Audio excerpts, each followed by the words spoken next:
A ação do Espírito Santo na vida do crente é um dom do Pai e do Filho. Ele nos tira da escravidão do pecado, confirma nossa filiação em Cristo e nos assegura a herança prometida.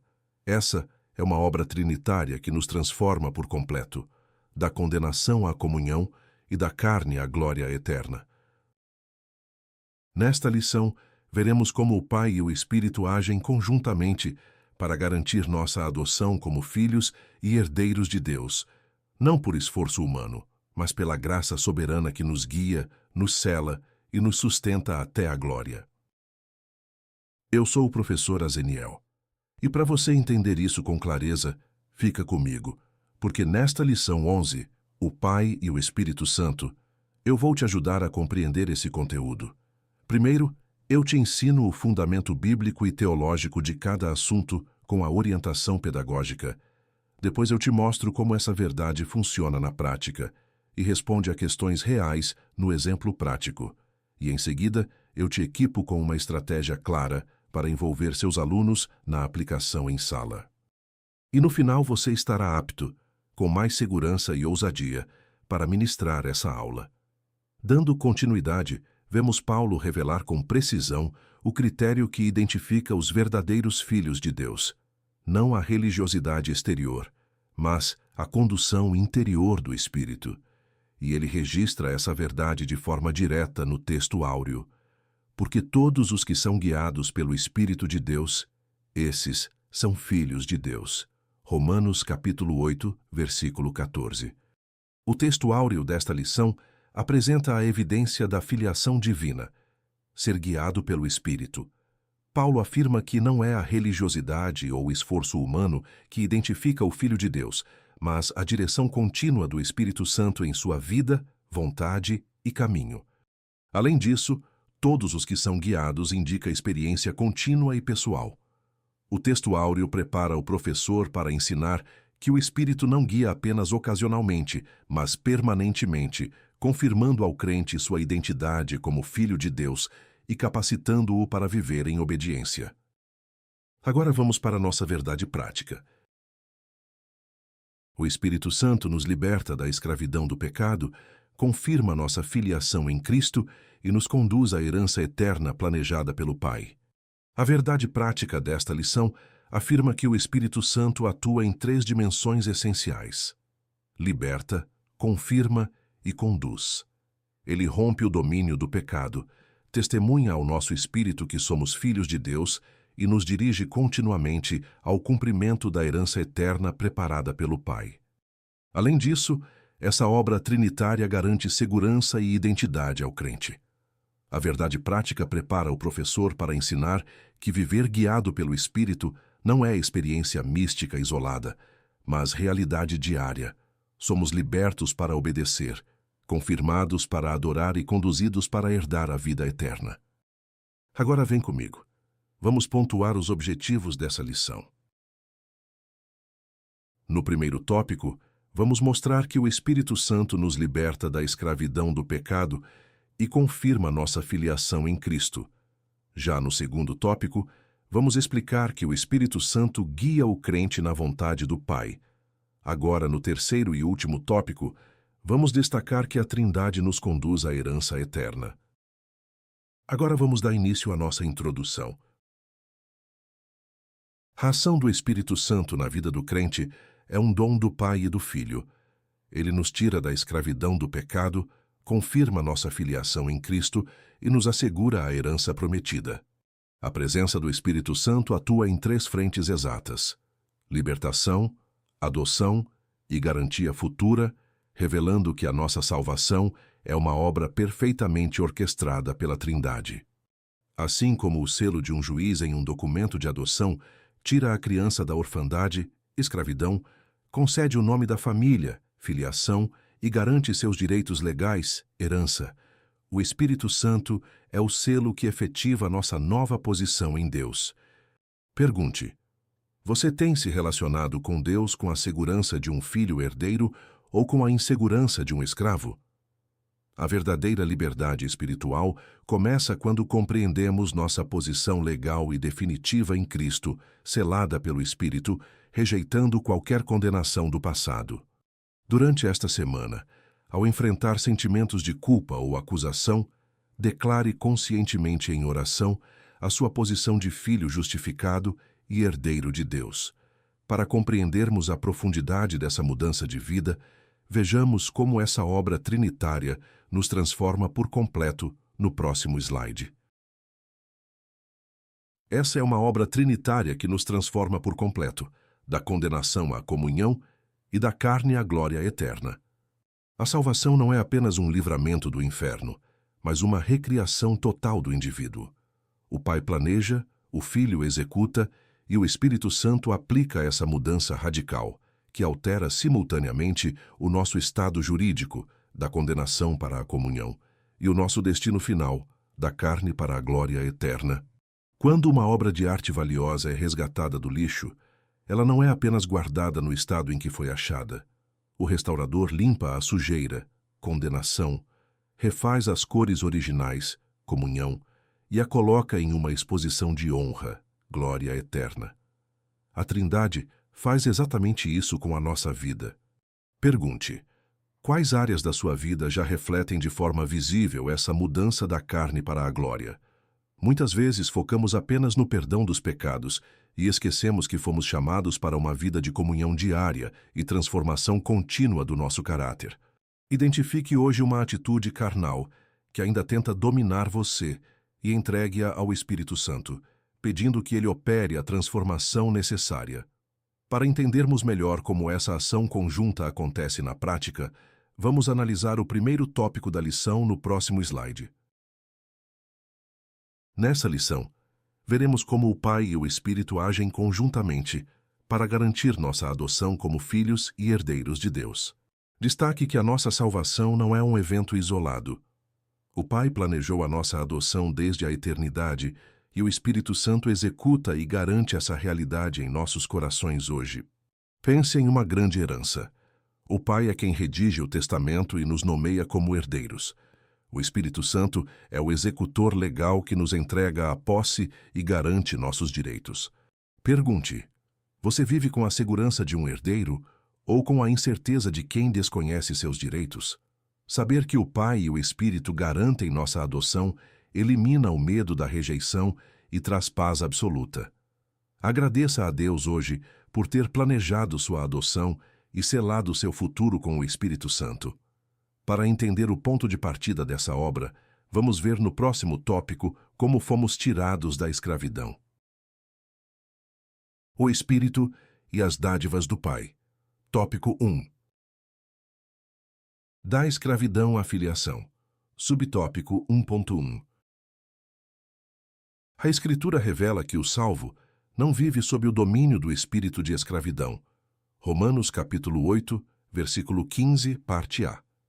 Essa expressão, do grego pneuma douleia, aponta para o estado de servidão ao pecado e ao medo da punição que caracterizava a vida antes da conversão. Gálatas capítulo 3, versículo 10 e capítulo 4, versículo 3. Como lemos em Romanos, o salvo não é mais escravo. Explique que o espírito de escravidão era uma vida dominada pelo terror da condenação e pela incapacidade de vencer o pecado. Use os textos de Gálatas para ilustrar. Antes, o homem era como um prisioneiro no corredor da morte. Gálatas 3, versículo 10. E um menor sob tutela severa. Gálatas 4, versículo 3. Vivendo em constante medo. Pergunte: você serve a Deus por medo do castigo ou por amor pela liberdade? Muitos cristãos vivem aterrorizados, esquecendo que a cruz já quebrou a corrente do medo e da punição. Renuncie hoje qualquer sentimento de condenação que tente prender sua mente ao passado. Para entendermos por que a lei não podia resolver esse problema, vamos ao próximo slide. A lei, embora santa, não pôde produzir liberdade. Romanos capítulo 7, versículo 12 e 13. Ela revela o pecado, mas não concede poder para vencê-lo. Romanos 3, versículo 20. Acompanhe comigo na referência em destaque. Diz assim, versículo 12. E assim a lei é santa e o mandamento santo, justo e bom. Versículo 13. Logo tornou-se-me o bom em morte? De modo nenhum. Mas o pecado, para que se mostrasse pecado, operou em mim a morte pelo bem, a fim de que pelo mandamento o pecado se fizesse excessivamente maligno. Como acabamos de ler, a lei é santa e boa, mas funciona apenas como um espelho. Ela mostra a sujeira do pecado humano, mas não tem o poder de nos limpar ou libertar. O texto de Romanos 3, versículo 20, mostra que a lei age como um raio-x. O exame é excelente para revelar exatamente onde está a fratura, mas não tem poder nenhum para curar a ferida. Pergunte: você tenta vencer o pecado na própria força ou depende da graça? Lutar na carne gera frustração. Só o Espírito dá poder para vencer o que a lei aponta. Peça hoje ao Espírito Santo a força para vencer as fraquezas que você não domina sozinho. Para entendermos a solução definitiva de Deus para essa incapacidade da lei, vamos avançar para o próximo slide. Entretanto, sob a graça divina, o crente recebe o espírito de adoção. Romanos capítulo 8, versículo 15, parte B. Essa frase, do grego, pneuma uiotesia, aponta para a nova identidade em Cristo, um vínculo de afeto e de perdão. Gálatas capítulo 4, versículo 4 e 5. Como lemos em Romanos, recebemos o espírito de adoção. Explique que a graça não apenas perdoa dívidas, mas muda nosso status. Deixamos de ser réus para sermos filhos amados. O texto de Gálatas reforça isso. Na adoção romana, o adotado recebia os mesmos direitos do filho biológico e o passado era apagado. É uma relação de amor, não de medo. Pergunte: sua relação com Deus é baseada na intimidade de filho ou na distância de servo? Muitos tentam comprar o amor divino com obras, esquecendo que a adoção já nos deu acesso livre e afetuoso ao Pai. Ore hoje, não para pedir ou barganhar, mas apenas para desfrutar da presença de Deus como um filho perdoado. Para vermos o resultado prático dessa filiação, vamos ao próximo slide.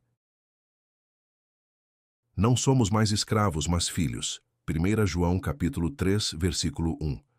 Essa filiação nos livra do medo e do poder do pecado e nos convida à comunhão com o Pai. Gálatas capítulo 5, versículo 1 e 1 João capítulo 5, versículo 18. Acompanhe comigo na referência em destaque. Diz assim, versículo 1.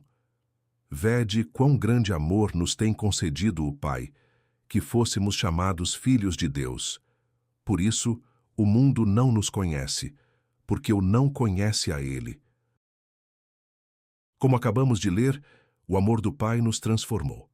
Explique que deixamos definitivamente a posição de escravos para assumirmos a identidade de filhos amados de Deus. Use as outras referências para mostrar o resultado. Gálatas 5, versículo 1, nos chama a permanecer livres, e 1 João 5, versículo 18, garante que o Filho de Deus não vive dominado pelo pecado. Pergunte: você desfruta da comunhão com o Pai ou ainda tem medo de se aproximar dele? A filiação quebra o poder do pecado e o terror da punição, nos chamando para um relacionamento de intimidade. Ore hoje apenas agradecendo a Deus pelo imenso privilégio de ser chamado e tratado como seu filho. Para entendermos como o Espírito confirma essa mudança de rebeldia para a filiação, vamos ao próximo subtópico. Da rebeldia a filho legítimo. Subtópico 1.2. Antes da regeneração, éramos espiritualmente rebeldes. 1 Coríntios capítulo 12, versículo 2. Mas por meio da graça, fomos transformados, e assim, o Espírito testifica com o nosso espírito que somos filhos de Deus. Romanos capítulo 8, versículo 16. Como lemos em Romanos, o Espírito testifica nossa filiação. Explique que a maior prova da salvação não é um sentimento passageiro, mas a certeza inabalável que o Espírito coloca em nosso interior. Use a referência de Coríntios para ilustrar. Antes éramos arrastados para a rebeldia e idolatria cega. 1 Coríntios capítulo 12, versículo 2. Agora, o próprio Deus mora em nós, mudando nossa natureza e confirmando que somos seus. Pergunte: você tem a convicção interna do Espírito ou ainda duvida da sua salvação? A paz real surge quando deixamos de olhar para nossos próprios méritos e passamos a confiar no testemunho do Espírito em nós. Ao sentir dúvida nesta semana, declare em voz alta que é filho de Deus baseado na palavra, e não em suas emoções. Para compreendermos o que essa filiação nos garante para o futuro, vamos avançar para o próximo slide. Essa declaração refere-se a uma nova posição espiritual e jurídica. João capítulo 1, versículo 12. O Espírito opera a adoção e confirma interiormente essa verdade, dando testemunho direto ao coração do crente. 2 Coríntios, capítulo 1, versículo 22. Como lemos no primeiro texto, recebemos um direito legal. Explique que a adoção muda nosso status diante de Deus. Deixamos de ser réus e recebemos o direito de sermos chamados filhos legítimos. O texto de Coríntios ilustra isso perfeitamente. O Espírito atua como um selo de autenticidade em um documento oficial, carimbando nosso coração para provar que agora pertencemos à família de Deus. Pergunte: você descansa na certeza de que é filho de Deus ou vive guiado por emoções? A paz real não vem do que sentimos, mas do testemunho que o Espírito coloca em nosso coração sobre nossa nova identidade. Rejeite as acusações do inimigo e declare em oração que o selo do Espírito garante sua adoção. Para compreendermos o impacto dessa adoção na nossa intimidade com Deus, vamos analisar o próximo slide. Os privilégios dessa dádiva incluem o direito de chamar a Deus de Pai, pelo qual clamamos, Abba, Pai, Romanos capítulo 8, versículo 15, parte C, em que o aramaico Abba é a forma carinhosa para papai, e indica que em Cristo temos íntimo e livre acesso ao Deus Todo-Poderoso. Efésios capítulo 2, versículo 18. Acompanhe comigo na referência em destaque. Diz assim, versículo 18. Porque por ele, ambos temos acesso ao Pai em um mesmo Espírito. Como acabamos de ler, nosso acesso a Deus agora é livre. Explique à classe que o maior privilégio da adoção não é apenas escapar do inferno, mas ter intimidade irrestrita com o Criador. Use a referência de Romanos para ilustrar. Chamar o Todo-Poderoso de Abba, Papai, mostra que a frieza religiosa foi substituída pelo afeto familiar de um filho seguro no colo do pai. Pergunte: suas orações são discursos formais para um Deus distante ou conversas íntimas com um pai amoroso? A religiosidade cria barreiras e medo, mas a graça nos garante um acesso afetuoso e seguro ao trono do Todo-Poderoso. Em suas orações nesta semana, inicie chamando Deus de Pai e desfrute dessa intimidade sem pressa ou medo. Para compreendermos a dimensão futura e eterna dessa nossa herança, vamos avançar para o próximo slide. Outro benefício do filho tornado legítimo é que ele se torna herdeiro de toda a riqueza do seu pai adotivo. Efésios capítulo 1, versículo 11. Explique que a adoção não nos dá apenas um nome, mas o direito legal a tudo o que pertence ao Pai. Em Cristo, fomos feitos herdeiros de todas as promessas e riquezas celestiais. Quando um órfão é adotado por um rei, ele sai da miséria para a realeza. O testamento garante que a fortuna agora lhe pertence. Assim, é a nossa herança inesgotável em Deus. Pergunte: você vive como herdeiro das promessas ou mendiga a atenção de Deus? A miséria espiritual ocorre quando esquecemos a riqueza que já possuímos em Cristo. Agradeça a Deus hoje e tome posse, pela fé, das riquezas espirituais que já são suas. Para entendermos como fomos tirados das trevas, para viver essa plenitude do Espírito, vamos iniciar agora o próximo subtópico. Das trevas à plenitude do Espírito. Subtópico 1.3. Noutro tempo vivíamos em trevas espirituais.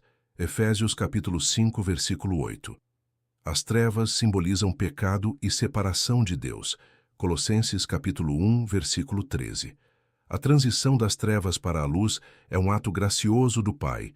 1 Pedro capítulo 2, versículo 9. Como lemos no primeiro texto, nosso passado era de escuridão. Explique que as trevas não eram apenas um mau hábito, mas um estado de cegueira absoluta de onde não podíamos sair sozinhos. Use os outros textos para ilustrar. Estávamos presos no império das trevas. Colossenses 1, versículo 13. Como prisioneiros em uma masmorra. Foi o Pai quem arrombou a porta e nos puxou para a sua luz. 1 Pedro 2, versículo 9. Pergunte: suas atitudes refletem a luz de Deus ou ainda flertam com as trevas?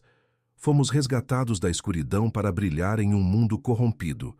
Abandone hoje qualquer hábito oculto e exponha sua vida à luz de Cristo, para descobrirmos qual é o sinal definitivo de que realmente passamos das trevas para a luz. Vamos ao próximo slide. O sinal dessa nova vida é a presença do Espírito. Porque sois filhos, Deus enviou aos vossos corações o Espírito de seu Filho, que clama: Abba, Pai. Gálatas, capítulo 4, versículo 6. O envio do Espírito é a prova da adoção do crente como filho legítimo. Romanos, capítulo 8, versículo 9. Depois, versículo 14 ao 16. Como acabamos de ler em Gálatas, o sinal da nova vida é o Espírito. Explique que a prova definitiva da nossa adoção não é o esforço humano, mas a presença do Espírito em nossos corações. Use as outras referências para provar isso. Quem não tem o Espírito não é dele. Romanos 8, versículo 9. Mas os que são guiados por ele recebem a confirmação interna de que são filhos legítimos. Romanos 8, versículo 14 ao 16. Pergunte: você tem a convicção do Espírito em seu coração ou vive inseguro sobre sua salvação? A religião tenta provar a salvação por regras externas, mas a graça nos dá a prova interna e inabalável do Espírito. Agradeça a Deus hoje pela presença do Espírito Santo, que garante e sela a sua adoção como filho legítimo. Para entendermos o significado exato da expressão Espírito de seu Filho e a sua missão contínua, vamos avançar para o próximo slide. A expressão Espírito de seu Filho aponta para a missão do Espírito em continuar a obra de Cristo. João capítulo 15, versículo 26, capítulo 16, versículo 14, e Filipenses capítulo 1, versículo 19. Acompanhe comigo na referência em destaque. Diz assim, versículo 26. Mas quando vier o Consolador, que eu da parte do Pai vos hei de enviar, aquele Espírito de verdade, que procede do Pai, ele testificará de mim. Como acabamos de ler, o Consolador testifica de Jesus. Explique que o Espírito não traz uma mensagem nova, mas tem a missão exata de continuar e aplicar a obra de Cristo em nós. Use os outros textos para ilustrar. O Espírito age como um holofote que nunca ilumina a si mesmo, mas sempre glorifica a Cristo, João 16, versículo 14, e nos socorre com a vida dele, Filipenses 1, versículo 19. Pergunte: sua busca pelo Espírito gera mais obediência a Jesus ou apenas busca por experiências? O verdadeiro mover do Espírito não foca em emoções vazias, mas sempre nos leva a parecer mais com Cristo. Peça hoje que o Espírito Santo revele cada vez mais a beleza e o caráter de Jesus ao seu coração. Para entendermos como essa ação do Espírito nos capacita a ter a mesma intimidade e comunhão que Jesus tinha com o Pai, vamos ao próximo slide. E assim como Jesus orava Abba Pai, Marcos capítulo 14, versículo 36, o crente é capacitado a ter comunhão com Deus. Aquele que andava em trevas e ignorância espiritual, agora vive em plena luz, guiado pelo Espírito. Romanos capítulo 8, versículo 14. Agora, acompanhe comigo na referência em destaque.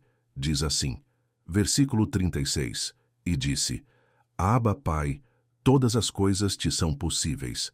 Afasta de mim este cálice. Não seja, porém, o que eu quero, mas o que tu queres. Como acabamos de ler em Marcos, Jesus orava dizendo Abba, Pai. Explique que o Espírito nos concede essa mesma capacidade de ter uma intimidade profunda, afetuosa e verdadeira com o Criador. O texto de Romanos 8, versículo 14, ilustra nossa nova realidade. Antes andávamos perdidos na escuridão, tateando sem rumo. Agora, vivendo na luz, somos guiados passo a passo pelo próprio Espírito. Pergunte: sua oração é um clamor íntimo de filho ou apenas um ritual religioso frio? A religiosidade nos mantém distantes pelo medo, mas o Espírito nos coloca com segurança no colo do Pai. Ore hoje chamando Deus de Abba, desfrutando dessa comunhão real conquistada por Cristo. Para entendermos na prática como essa direção funciona e como o Espírito nos guia diariamente na vontade do Pai, vamos iniciar agora o segundo tópico. O Espírito nos guia na vontade do Pai. Tópico 2. Os filhos são guiados pelo Espírito. Subtópico 2.1.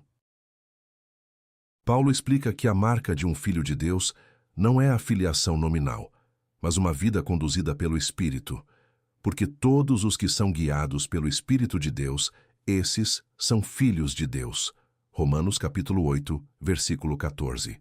Destaque que ser filho de Deus vai além de um título religioso. A prova real da filiação não é apenas dizer que pertence a Deus, mas permitir que o Espírito governe a vida diariamente. Pense em um título de nobreza. Alguém pode ter o documento de príncipe, mas viver como mendigo. O verdadeiro filho não apenas carrega o nome, mas vive guiado pelas regras do rei. Pergunte: você é cristão só de nome ou suas decisões são guiadas pelo Espírito? Confiar em um rótulo religioso é perigoso. A segurança real está na submissão diária a Deus. Antes de decidir algo importante hoje, pare e pergunte ao Espírito Santo qual é a direção dele. Para entendermos o significado original da palavra guiados e como essa condução contínua acontece na prática, vamos avançar para o próximo slide. O verbo guiados, do grego agontai, está no tempo presente passivo, indicando que os crentes são continuamente orientados pelo Espírito como alguém que é levado pela mão. 1 João capítulo 2, versículo 27. Acompanhe comigo no versículo 27, diz assim, versículo 27. E a unção que vós recebestes dele fica em vós, e não tendes necessidade de que alguém vos ensine. Mas, como a sua unção vos ensina todas as coisas, e é verdadeira, e não é mentira, como ela vos ensinou, assim nele permanecereis. Como acabamos de ler, a unção que recebemos nos ensina. O verbo grego para guiados indica uma ação contínua. Não é ser empurrado à força, mas permitir-se ser conduzido diariamente pelo Espírito. Pense em uma criança atravessando uma rua movimentada. Ela não vai sozinha.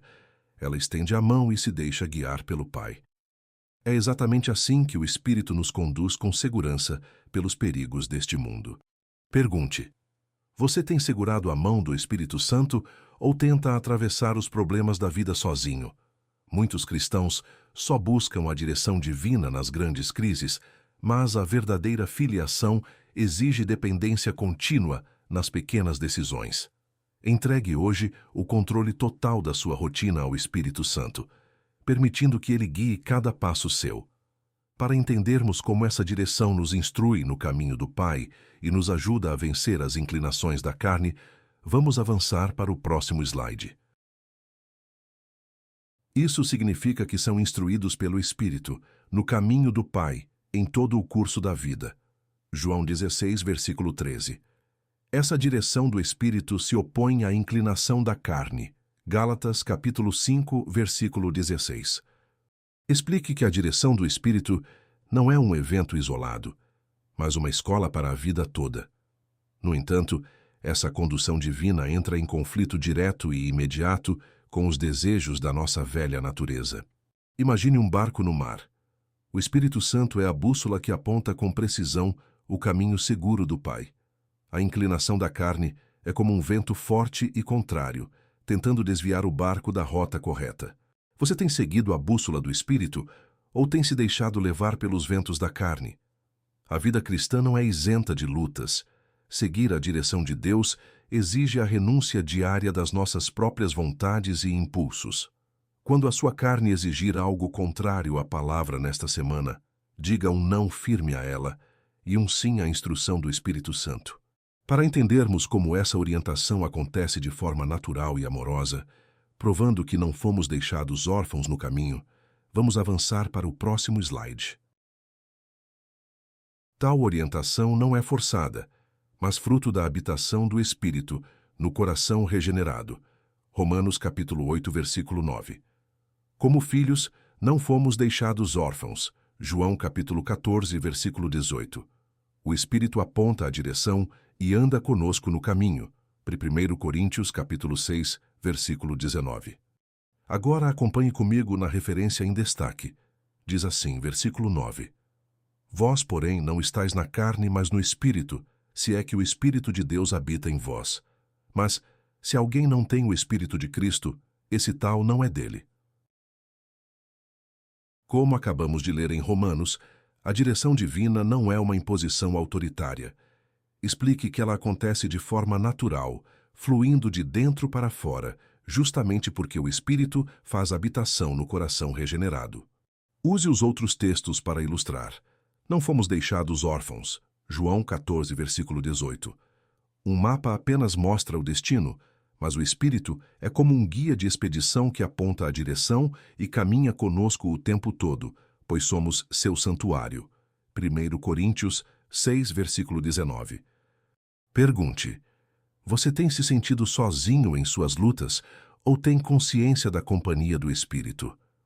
O sentimento de orfandade espiritual é vencido quando compreendemos que o próprio Deus fez morada em nós para garantir a nossa caminhada. Agradeça hoje ao Espírito Santo por ser seu companheiro diário e peça sensibilidade para perceber a sua direção. Para concluirmos este subtópico e entendermos como o Espírito confirma essa verdade de forma profunda em nosso interior, vamos ao próximo slide.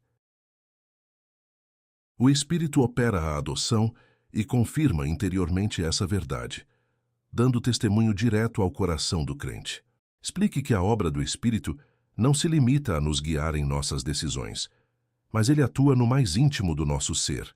Ele é o agente que efetiva a nossa adoção e sela essa verdade de forma inabalável em nosso coração. Pense em um documento oficial de adoção. Ele só tem valor legal quando recebe a assinatura e o selo da autoridade competente. O Espírito Santo é esse selo vivo em nós, a garantia inquestionável de que agora pertencemos à família de Deus. Pergunte: a sua certeza de salvação baseia-se nas suas emoções ou no testemunho do Espírito em você? Nossos sentimentos oscilam com as circunstâncias e falhas diárias, mas o testemunho do Espírito é constante e nos dá paz real. Descanse hoje na certeza da sua adoção e rejeite qualquer acusação do inimigo que tente roubar a sua identidade de filho. Para entendermos como o Espírito atua na nossa luta diária contra o pecado e opera a mortificação da carne, vamos iniciar agora o próximo subtópico. Espírito opera a mortificação da carne. Subtópico 2.2. A Bíblia apresenta a mortificação da carne como um princípio da vida cristã. Se pelo Espírito mortificardes as obras do corpo, vivereis. Romanos capítulo 8, versículo 13, parte B. O termo mortificardes, do grego tanató, significa fazer morrer, sufocar algo até que perca sua força. Explique à classe que a mortificação não é uma sugestão opcional, mas um princípio de sobrevivência espiritual. O termo grego exige uma ação intencional, sufocar os desejos da velha natureza até que eles percam totalmente a força sobre nós. Pense em uma fogueira. Para apagá-la, você não precisa necessariamente jogar água, basta abafá-la cortando o oxigênio. Mortificar a carne é exatamente isso: cortar o oxigênio, a atenção, o ambiente e o alimento dos desejos pecaminosos até que eles morram de inanição. Pergunte: você tem sufocado os desejos da carne ou tem alimentado secretamente as suas fraquezas? Muitos cristãos caem em pecado porque, em vez de matar a carne de fome, continuam flertando e dando oxigênio para aquilo que os tenta. Identifique hoje qual área da sua vida precisa ser sufocada e corte imediatamente o acesso a tudo que alimenta esse desejo. Para entendermos quem é o agente divino que nos capacita a realizar essa obra de subjugar os desejos pecaminosos, vamos avançar para o próximo slide. Diz respeito à necessidade de o crente subjugar os desejos pecaminosos. O texto afirma que é pelo Espírito que essa obra é realizada. Ele é o agente divino que capacita o salvo a vencer a carne. Explique que subjugar a carne é impossível na força do próprio braço. A vitória sobre o pecado não é fruto de força de vontade humana, mas uma obra realizada exclusivamente pelo Espírito, que nos capacita para essa batalha. Pense em um carro tentando subir uma ladeira muito íngreme. Sem o motor ligado, o peso o fará descer. A nossa carne é a gravidade puxando para baixo. O Espírito Santo é o motor divino que nos dá a força exata para vencer a subida. Pergunte: você tenta vencer o pecado confiando na sua própria força ou dependendo do Espírito? A frustração na vida cristã acontece quando tentamos derrotar desejos espirituais usando apenas recursos e resoluções humanas. Diante de uma tentação nesta semana, em vez de lutar sozinho, ore imediatamente pedindo que o Espírito Santo assuma o controle e lhe dê a força necessária para resistir. Para entendermos que, apesar dessa capacitação divina, o nosso papel nessa luta não é passivo, vamos avançar para o próximo slide. Porém, o papel do crente não é ser passivo. Devemos andar em espírito. Gálatas capítulo 5, versículo 16. Despir-se do velho homem. Efésios capítulo 4, versículo 22. Crucificar a carne. Gálatas capítulo 5, versículo 24. E nos santificar diariamente. Colossenses capítulo 3, versículo 5. E 1 Tessalonicenses capítulo 4, versículo 3.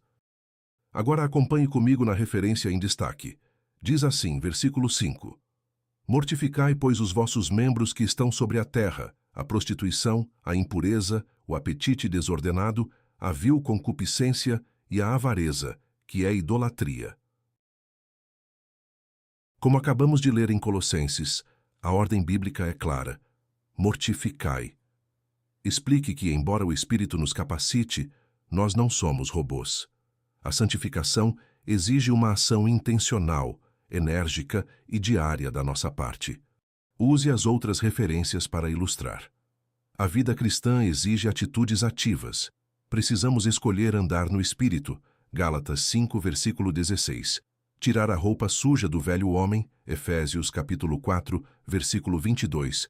E pregar a carne na cruz todos os dias. Gálatas 5, versículo 24. Pergunte: você tem esperado Deus fazer aquilo que Ele já ordenou que você mesmo faça? Muitos crentes vivem caindo em pecado porque terceirizam a responsabilidade, esperando que Deus arranque magicamente hábitos que eles mesmos deveriam abandonar. Assuma hoje a sua responsabilidade. Identifique um hábito do velho homem e tome a atitude prática e imediata de abandoná-lo. Para entendermos como a ação do Espírito vai além de apenas apontar o erro, transformando a nossa vontade e nos fortalecendo contra o pecado, vamos avançar para o próximo slide. A ação do Espírito não apenas mostra o erro, mas transforma a vontade e fortalece o crente contra o pecado. Romanos capítulo 6, versículo 14. Explique que o Espírito Santo não atua apenas para gerar remorso ou apontar falhas. A sua ação é profunda e libertadora. Ele muda os nossos desejos íntimos, à vontade, e nos fornece a força exata para não sermos mais escravos do pecado. Pense em um diagnóstico médico. O raio-x apenas mostra onde está a doença, mas não tem poder para curá-la. A lei era como esse raio-x. O Espírito Santo, porém, é o remédio divino que age de dentro para fora, tratando a raiz do problema e nos dando força para viver. Pergunte: você tem apenas sentido culpa pelos seus erros ou tem buscado a força do Espírito para mudar de atitude? Ficar paralisado pelo remorso não gera santificação. O verdadeiro arrependimento nos leva a depender do Espírito para transformar os nossos desejos. Pare de tentar mudar apenas o seu exterior. Peça hoje que o Espírito Santo transforme a sua vontade e lhe dê uma repulsa real pelo pecado. Para entendermos como toda essa obra de redenção e adoção foi perfeitamente orquestrada e como o Espírito age em total harmonia com o plano do Pai, vamos iniciar agora O próximo subtópico. O Espírito age conforme o plano do Pai. Subtópico 2.3. O plano da redenção é uma obra trinitária. Vindo à plenitude dos tempos, Deus enviou seu Filho para remir os que estavam debaixo da lei, a fim de recebermos a adoção de filhos. Deus enviou aos nossos corações o Espírito de seu Filho, que clama, Abba, Pai. Gálatas, capítulo 4, versículo 4 ao 6. Explique que a redenção não foi uma ação isolada ou improvisada, mas um projeto perfeito e eterno da Trindade. O texto de Gálatas resume o Evangelho mostrando o Pai enviando, o Filho resgatando e o Espírito selando a nossa adoção. Pense em uma operação militar de resgate. O comandante Pai planeja e autoriza a missão. O soldado de elite, Filho, desce ao cativeiro, paga o preço e liberta. O médico, Espírito, cuida, reabilita e leva o resgatado em segurança para a nova família. Pergunte: você tem consciência do imenso esforço divino que foi mobilizado para salvar a sua vida? Banalizar a graça é um erro grave. A nossa adoção custou o planejamento do Pai, o sangue do Filho e a habitação contínua do Espírito Santo. Tire um momento em sua oração hoje exclusivamente para adorar a Deus, agradecendo a ação conjunta e perfeita da Trindade na sua salvação. Para detalharmos exatamente o papel de cada um nesse texto e compreendermos o que significa essa plenitude dos tempos, vamos avançar para o próximo slide. Esse texto enfatiza que o Pai enviou o Filho na plenitude dos tempos, isto é, no tempo por Deus escolhido. Gálatas capítulo 4, versículo 4, parte A. O Filho foi enviado para o resgate dos pecadores. Lucas capítulo 19, versículo 10. E o Espírito para nos transformar em filhos legítimos. Romanos capítulo 8, versículo 16. Acompanhe comigo na referência em destaque. Diz assim, versículo 16. O mesmo Espírito testifica com o nosso espírito que somos filhos de Deus. Como acabamos de ler em Romanos, o próprio Espírito testifica com o nosso espírito. Explique que o Pai escolheu o momento exato da história, a plenitude dos tempos, para enviar o Filho ao resgate, e o Espírito para efetivar e confirmar essa filiação em nós. Pense em uma missão de resgate com hora marcada. O Pai é quem define o relógio, o tempo exato. O Filho é quem desce ao cativeiro para pagar o preço. E o Espírito é quem assina os papéis, transformando os ex-cativos em filhos legítimos da coroa.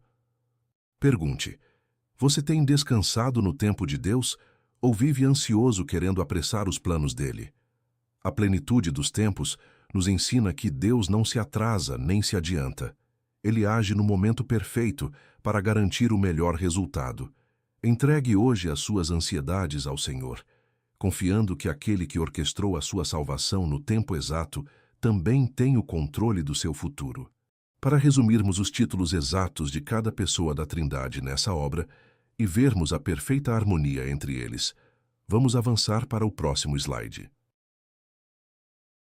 Desse modo, o Pai é o autor do plano de salvação, 1 João capítulo 4, versículo 14. O Filho é o executor da redenção, Hebreus capítulo 9, versículo 12. E o Espírito é o aplicador da adoção, Efésios capítulo 1, versículo 5. Essa verdade revela a perfeita harmonia na Santíssima Trindade. Explique à classe que não há divisão de vontades na Trindade. O Pai desenhou o projeto, autor. O Filho pagou o preço na cruz, executor, e o Espírito Santo torna essa salvação uma realidade em nós hoje, aplicador. Pense na construção de um grande hospital. O arquiteto, Pai, desenha o projeto perfeito. O engenheiro, Filho, executa a obra com precisão e suor. E o médico-chefe, Espírito, atua diariamente, aplicando a cura e o cuidado diretamente nos pacientes. Pergunte: você tem adorado a Deus em sua totalidade ou acaba esquecendo de alguma das pessoas da Trindade na sua comunhão? É comum o cristão focar apenas em Jesus ou apenas no Espírito, mas a nossa salvação é o resultado do amor e da ação conjunta do Deus triuno. Adore a Deus hoje de forma completa. Agradeça ao Pai pelo plano, ao Filho pelo sacrifício e ao Espírito pela habitação em seu coração.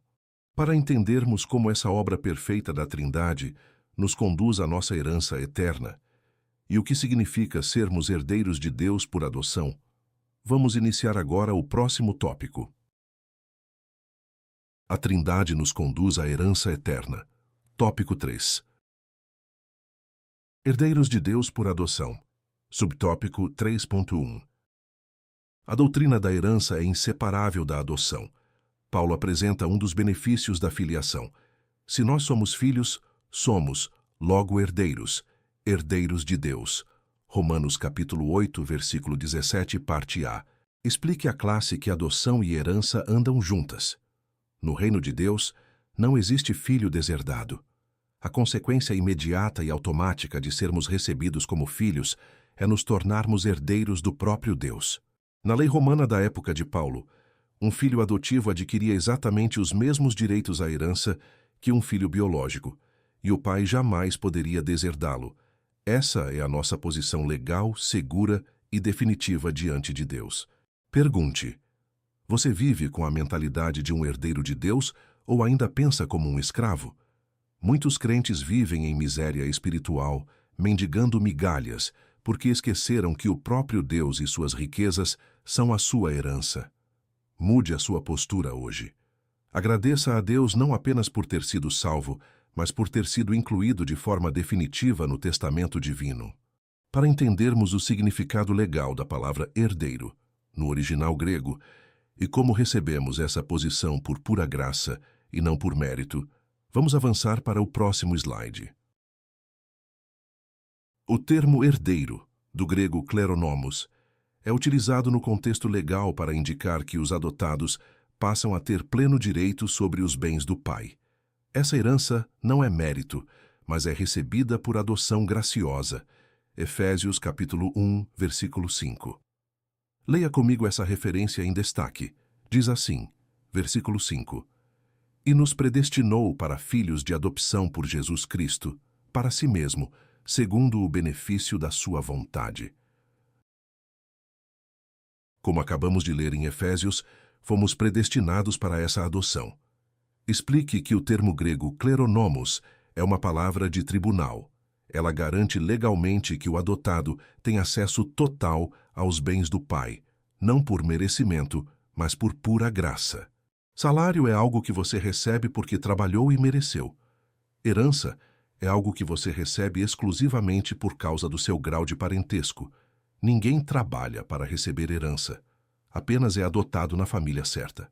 Pergunte: você tenta pagar pelas bênçãos de Deus com boas obras ou as recebe com gratidão?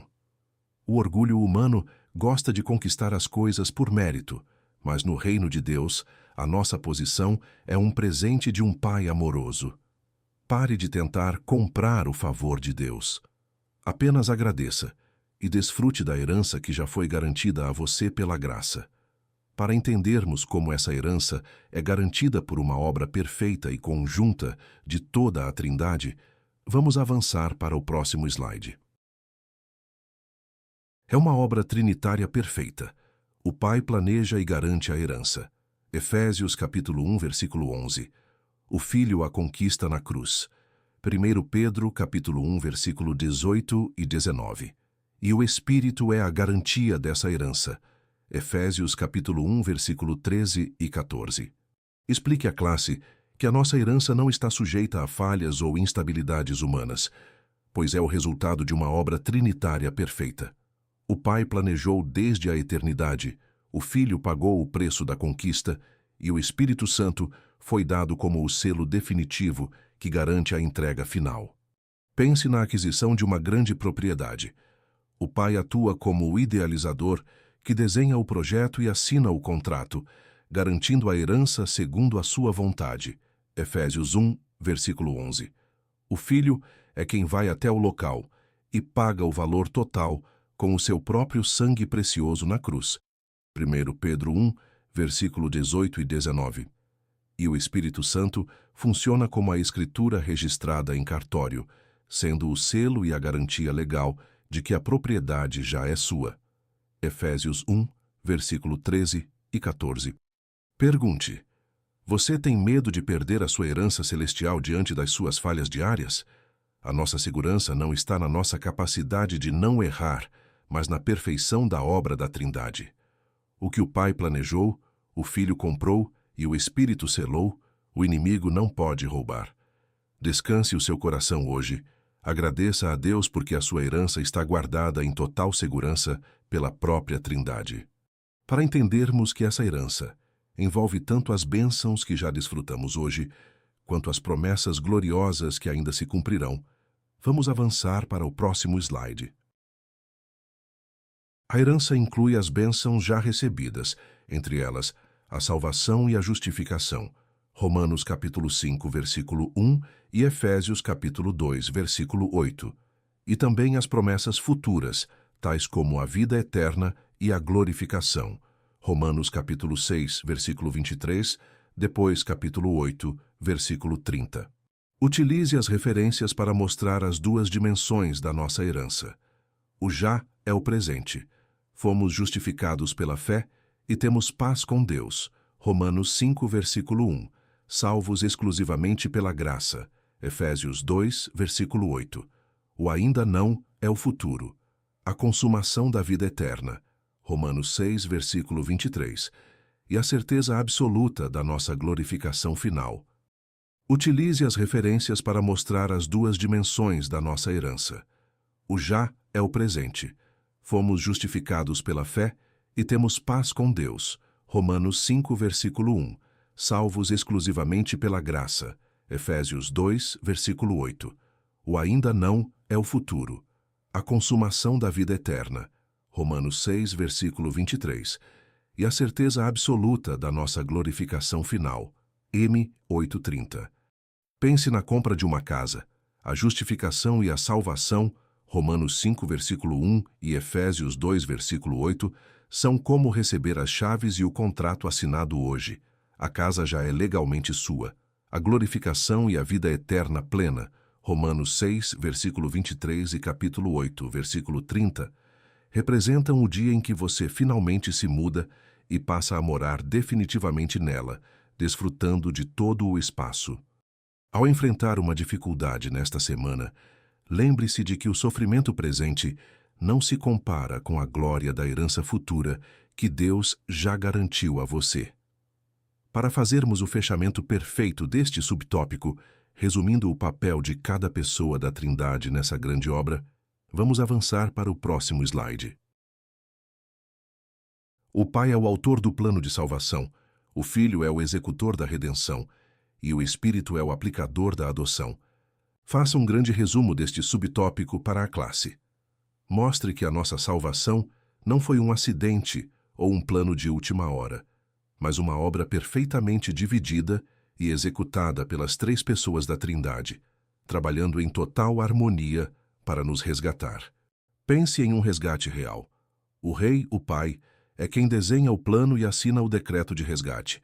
O Príncipe, o Filho, é quem desce até o cativeiro, luta e paga o preço da libertação. E o emissário real, o Espírito, é quem vai até o prisioneiro, aplica o perdão, cura suas feridas e o conduz em segurança até o palácio. Pergunte: você costuma agradecer a toda a Trindade pela sua salvação ou foca a sua adoração em apenas uma das pessoas?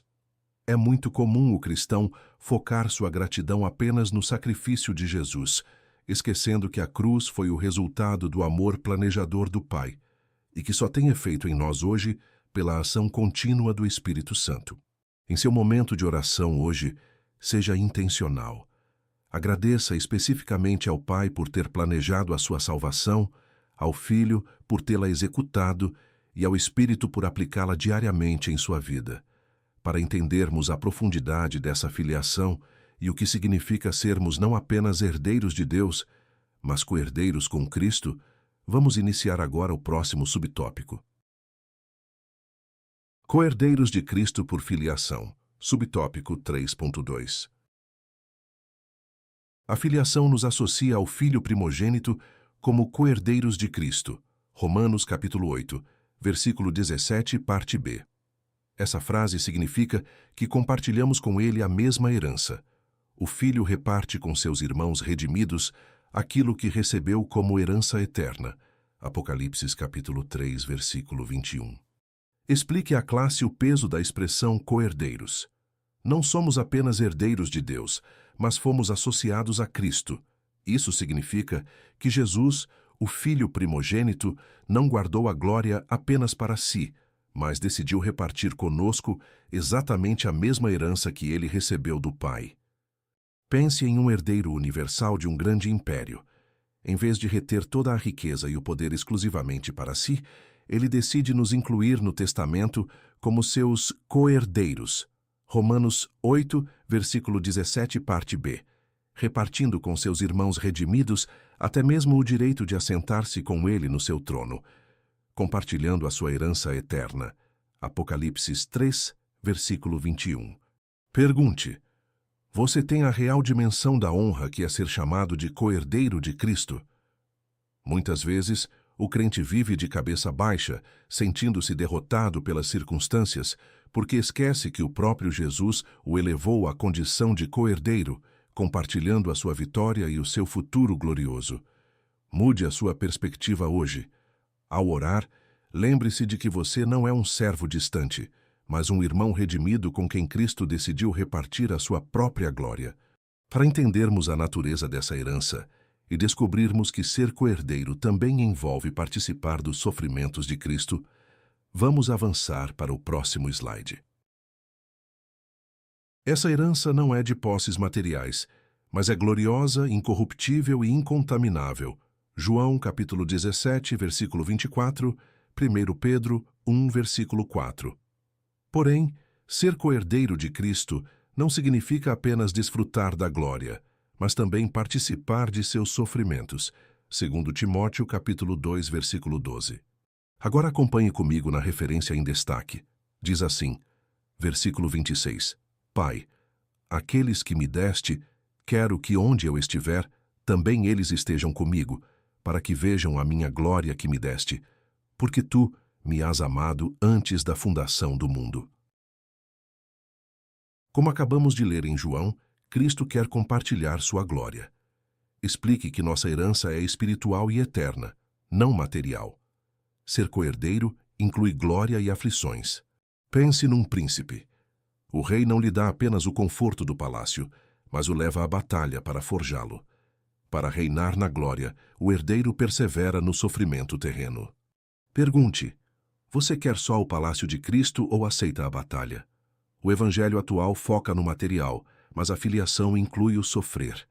Não murmure nas aflições.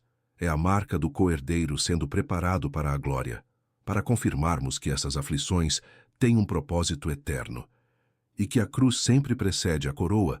Vamos avançar para o próximo slide. Isso confirma que a vida revela que essas aflições têm propósito eterno. Romanos capítulo 8, versículo 18. A glória futura é certa, mas a cruz precede a coroa. Nosso chamado não é apenas para ser salvo, mas para ser moldado conforme o Filho, e isso inclui as marcas da cruz. Gálatas capítulo 6, versículo 17. O sofrimento não é acidental, mas tem propósito eterno. Ensine que a salvação nos livra da condenação, mas as aflições nos santificam e moldam nosso caráter à semelhança de Cristo para a glória. Pense na forja do ouro. O metal bruto passa pelo fogo intenso não para ser destruído, mas purificado de suas escórias. Assim, as aflições são o fogo que Deus usa para moldar nossa fé em Cristo.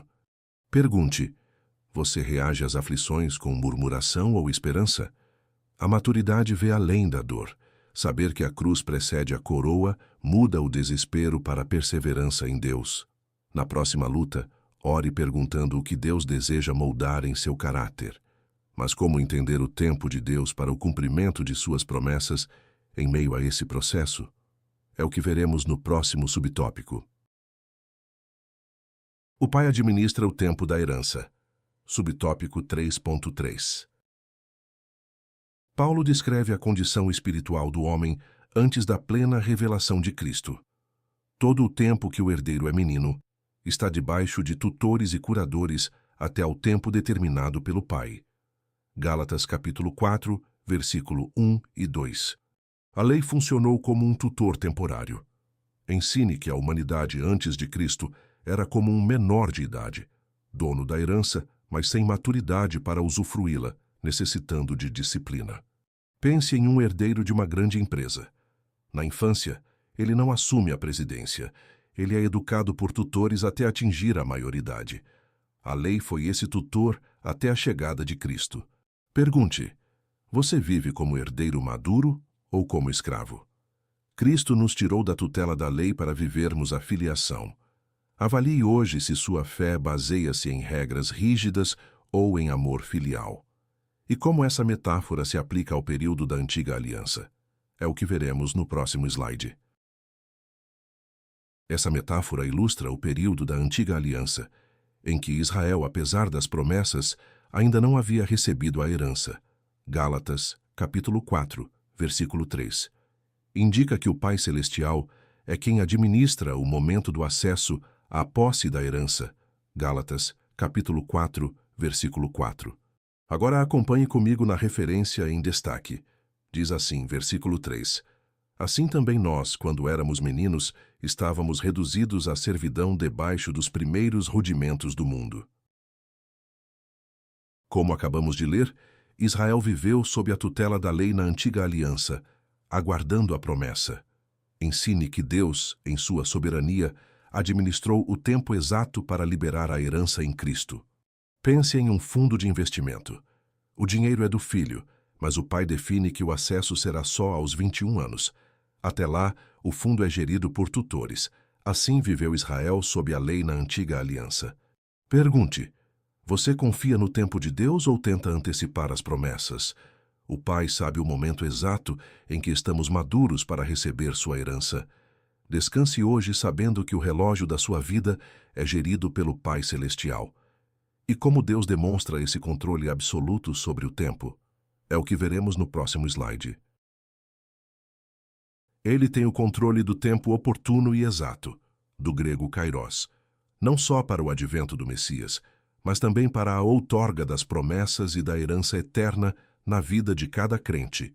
Eclesiastes capítulo 3, versículo 1. Ensine a diferença entre Cronos, tempo cronológico, e Kairos, tempo de Deus. Deus controla o Kairos tanto para a vinda de Cristo quanto para o cumprimento das promessas na vida do crente. Pense em um agricultor. Ele não colhe o fruto baseando-se apenas no calendário, mas no tempo exato de maturação da planta. Deus é o agricultor que cumpre seus propósitos no tempo perfeito. Pergunte: você tem sofrido por medir as promessas de Deus pelo seu relógio? A ansiedade surge quando tentamos forçar o Kairos de Deus caber no nosso Cronos. Entregue hoje sua ansiedade ao Senhor, confiando no tempo dele.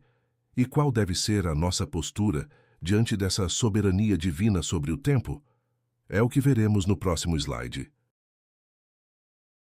Portanto, o crente deve confiar que Deus sabe o tempo certo para conceder cada porção da sua promessa a cada um de seus filhos. Romanos capítulo 8, versículo 28. Conclua o tópico, mostrando que a soberania de Deus sobre o tempo exige de nós confiança absoluta. Ensine que ele não atrasa nem adianta, mas entrega cada promessa no momento exato para o nosso bem. Pense em um maestro regendo uma orquestra. Cada instrumento tem um momento exato de entrar para que a sinfonia seja perfeita. Assim é Deus orquestrando o tempo certo para cada promessa em nossa vida. Pergunte: sua confiança diminui quando o tempo de Deus não coincide com o seu? Descansar na soberania divina cura a ansiedade. Ele faz tudo cooperar para o nosso bem. Entregue hoje o controle do seu relógio a Deus e descanse. E com essa certeza em nossos corações, caminhamos para a conclusão da nossa lição. O Espírito Santo é a dádiva do Pai Celestial e de seu Filho Jesus Cristo. O Espírito nos torna filhos por adoção, herdeiros com Cristo, habita em nós, orienta e santifica o crente. A Igreja deve viver sob essa consciência. Pertencemos ao Pai, guiados pelo Espírito, glorificando ao Filho. Chegamos ao final de mais uma lição. Agora, nossa próxima lição será a de número 12, com o tema O Filho e o Espírito. Professor, se este vídeo te ajudou e tirou suas dúvidas, fazendo você se sentir mais seguro para ministrar, não esqueça de apoiar nosso canal. Deixe seu like, comente, inscreva-se e ative as notificações para não perder as próximas lições. Que o Senhor o use com ousadia e sabedoria ao ministrar essa lição, guiando suas palavras e abrindo o entendimento de seus alunos. Em nome de Jesus.